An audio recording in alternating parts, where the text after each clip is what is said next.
We begin tonight with a cash settlement in the lawsuit targeting Vanderburgh County Prosecutor Nick Herman. Glad to have you with us tonight. Hello, I'm Brad Bird. And I'm Shelley Kirk. The state of Indiana and Vanderburgh County is paying a woman tens of thousands of dollars for a lawsuit filed 2 years ago by one of Herman's former employees. Samantha Meredith accused Herman of sexual battery, sexual harassment, hostility in the workplace, and wrongful termination.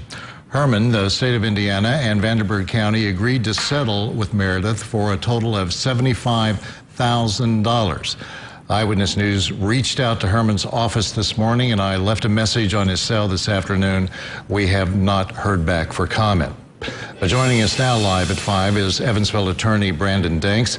He represents Samantha Meredith. Mr. Danks, your client wants an apology from Nick Herman and his resignation. At this point, do you think that'll really happen? Well, I certainly don't think that she's going to get an apology verbally from Mr. Herman. What he decides to do politically here on out, stepping down, it's purely within his hands. That was Samantha's request from the very beginning, is that he just acknowledge his wrongdoing, apologize, and step down. Brandon, you said that Meredith is pleased with the settlement and the news release that you sent out today, but you say this is not about the money. Why did you settle this? Why not take this to the jury? Sure, that's a fair question, and I don't want to overstate it, saying that she's necessarily pleased with it. She's certainly not celebrating, and it's not a massive windfall. $75,000 is a lot of money, but she doesn't plan on retiring anytime soon. Samantha, you have to understand, worked in that office for 8 years after the incidents happened in Chicago, the sexual batteries, and there she was subject to a hostile work environment, sexual harassment, and ultimately a wrongful termination where she was forced to resign. And then after that, she filed her complaint with the EEOC. Procedurally, you have to do that, and then she filed her federal lawsuit. As anyone who's been involved in litigation will know, regardless of what side you're on, it's tremendously stressful.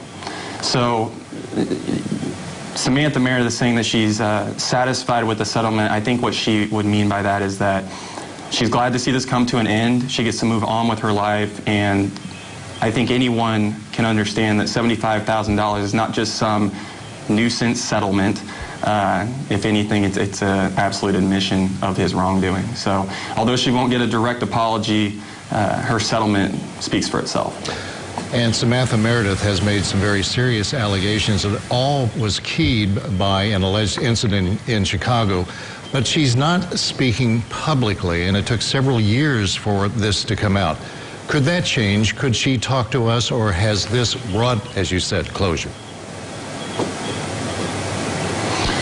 It's absolutely possible. Samantha isn't necessarily looking for fame or any type of publicity out of this. She just wants Nicholas Herman to be held accountable. So she's never been in this for the money, never in for the attention. She doesn't want anyone to mistake her for being that type of person. And also, she does worry that there are some people out there that could give her some backlash. So she has no reason to be in the public eye, and for that reason, I don't see that she's very motivated to be there. Brandon, often these legal actions prompt other victims or people who similarly accuse someone to come forward. Have there been any others? Well, people that have contacted our office, I can't necessarily disclose any of those communications. However, in general, and I hope that's the case here, that when someone does come forward, brings these allegations to the surface, and then has a tremendous victory like this, I hope that encourages others to understand, it's okay, and you can do something about it. Do you foresee other legal actions? With this case particularly, Yeah. Do you see other lawsuits happening with people that have come to you? Oh, I can't disclose any of that necessarily right now, just lawyer-client confidentiality. With this specific case with Samantha Meredith, we do believe it is resolved. We are actually in the process of settling it. We have an agreement to settle. However, there are still some moving parts, and we anticipate that it should all be said and done come the end of this month. All right. Brandon Danks, Evansville attorney, and representing Samantha Meredith. Thank you so much, Brandon.